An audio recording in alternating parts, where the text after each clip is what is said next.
আর সেই গরমের মধ্যে একটু আপনাদের আবার বিরক্ত করতে এলাম। আমার কিছু কথা উপেক্ষা করে, এই অসহ্য গরম উপেক্ষা করে আপনাদের কাছে ছুটে এসেছি। আপনারা আমাকে চেনেন, আপনারা আমাকে জানেন, আমি আপনাদের সাথী, আপনাদের বন্ধু, আপনাদের ভাই, আপনাদের বিধায়ক মনোরঞ্জন ব্যাপারী। তার থেকে আরেকটা বড় পরিচয় আমার আছে, সেটা হচ্ছে আমিও আপনাদের মতো উপর বাংলা থেকে মা বাবার হাত ধরে ছোটবেলায় পালিয়ে আসা একজন রিফিউজি মানুষ, উদ্বাস্তু মানুষ, শরণার্থী মানুষ।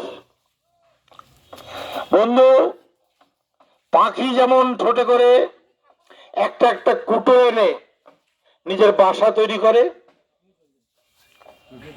আমার বাবা 70 বছরের চেষ্টায়, 72 বছরের চেষ্টায় একটু একটু কুটো এনে আমাদের বেঁচে থাকার মতো, ঝড় বৃষ্টি রোদ থেকে রক্ষা পাওয়ার মতো একটা ছোট্ট ঘর চালু করেছে।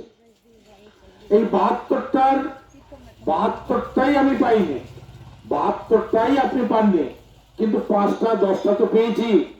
বিনামূল্যে রেশন পাচ্ছি, স্বাস্থ্য সাথী পাচ্ছি। সেইগুলোর জন্য আমরা আগের তুলনায় কিছুটা ভালো আছি।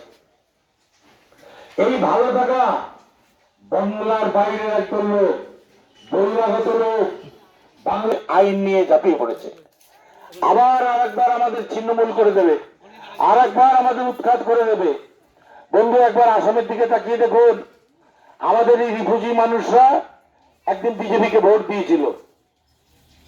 তারা ভেবেছিল বিজেপি ক্ষমতায় এলে, বিজেপিও হিন্দু, আমরাও হিন্দু, আমাদের জন্য অনেক কিছু ভালো মন্দ কাজ করবে। ফলাফল কি দাঁড়ালো? ফলাফল এই যে 14 লক্ষ মানুষ, ওপার বাংলা থেকে আসা মানুষ, আমাদের রিফিউজি মানুষ বেনাগরিক হয়ে গেছে। মোট 19 লক্ষ বেনাগরিক, 5 লক্ষ মুসলমান আর 14 লক্ষ আমাদের ওপার বাংলা থেকে আসা মানুষ। তার মধ্যে 16,000 আজকে ডিটেনশন ক্যাম্পে এমন এক মহিলাকে নিয়ে গেছে যার 101 বছর বয়স। ভাবতে পারেন জেলের মধ্যে তার কি ধরনের কষ্ট হচ্ছে। সব থেকে বড় কথা কি জানেন? খারাপ কথা হলো যেসব মেয়ে অল্প বয়স যাদের ওই ডিটেনশন ক্যাম্পে রাখা হয়েছে, তাদের উপরে ভয়ঙ্কর অতি রাত্রে তাদের এক নরক জীবন যাপন করতে হচ্ছে। এই রকম জীবনের মধ্যে আমাদের ঠেলে দিতে চায় ওরা। তার জন্য এই নতুন আইন সিএনআরসি নিয়ে এসছে। এই সিএনআরসি, আপনার কাছে তো আধার কার্ড আছে, ভোটার কার্ড আছে, প্যান কার্ড আছে, রেশন কার্ড আছে, ভারতবর্ষের আপনি যে নাগরিক তার অসংখ্য নথি আপনার কাছে আছে। আপনার কাছে সব থেকে বড় কাগজ, আপনি ভোট দিয়ে আইনসভার সদস্য নির্বাচিত করেন। আপনার ভোটে প্রধানমন্ত্রী নির্বাচিত হয়, স্বরাষ্ট্রমন্ত্রী নির্বাচিত হয়, এমনকি রাষ্ট্রপতি পর্যন্ত নির্বাচিত হয়। আপনি ভারতবর্ষের নাগরিক। আজকে আপনাকে একটা আবেদন পত্র দিয়ে বলা হচ্ছে 39 পাতার আবেদন পত্র, তার মধ্যে 34 পাতা আপনাকে ভরাট করতে হবে। 9টা তথ্য আছে ওর মধ্যে, এই 9টা তথ্য আপনাকে পূরণ করতে হবে। আপনাকে লিখতে হবে যে 2014 সালের 31শে ডিসেম্বরের আগে আপনি বাংলাদেশ থেকে পালিয়ে এপার বাংলায় এসছেন। এটা আপনাকে লিখতে হবে থেকে আপনি এসছেন। যে মুহূর্তে আপনি এই কথাগুলো লিখবেন, সেই মুহূর্তেই আপনি নিজের মুখে নিজে ঘোষণা করবেন, নিজের লেখার মধ্য দিয়ে নিজে প্রমাণ করবেন যে আপনি এই দেশের নাগরিক নন, আপনি বাংলাদেশের নাগরিক।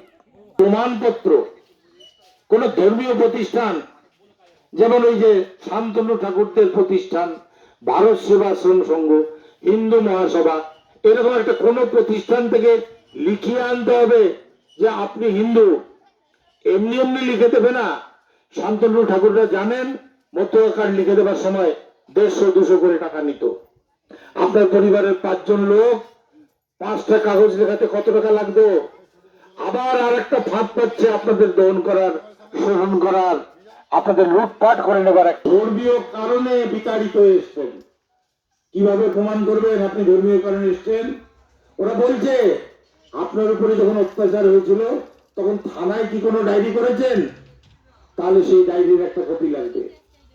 চারদিক তো জল দিয়ে ঘেরা, হাসপাতাল অনেক দূর, আমরা তো সেই হাসপাতালে যেতে পারিনি। আমাদের মায়েরা, কাকি জেঠিমা